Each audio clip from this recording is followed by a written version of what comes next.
11층 아파트 1층 창문 너머로 불꽃이 보이죠? 작은 방에서 시작된 화염은 삽시간에 몸집을 불려서 온 집안으로 퍼졌습니다.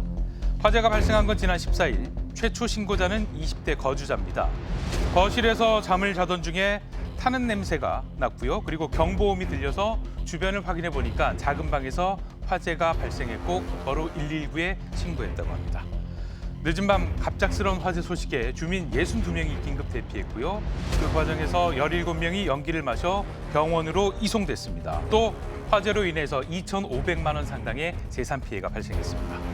이후 소방당국은 화재 원인에 대해서 조사를 시작했는데 놀랍게도 화염이 처음 목격된 곳은 작은 방에 있던 전기 장판이었습니다. 소방당국은 현재 합선으로 인한 화재인 것으로 추정하고 있는 상황입니다.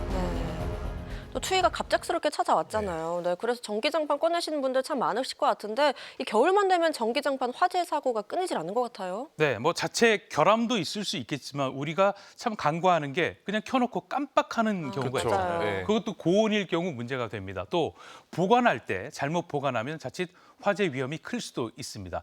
실험 영상을 하나 준비했는데요. 실제로 전기장판의 화재 위험에 대해서 실험해봤습니다. 전기장판을 접은 채로 전원을 켜고 30분이 지난 상황인데 약 3배 높은 60도까지 상승했습니다. 접힌 부분 온도가요. 네.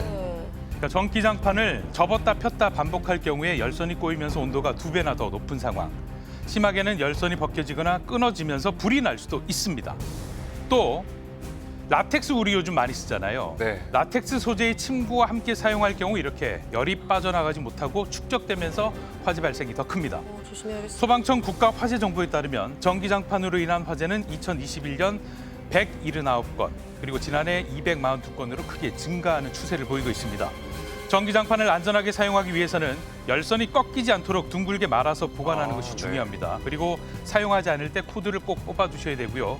또 전기장판에 불이 났을 때 대처도 중요한데 그냥 물을 부으면 더 안 돼요.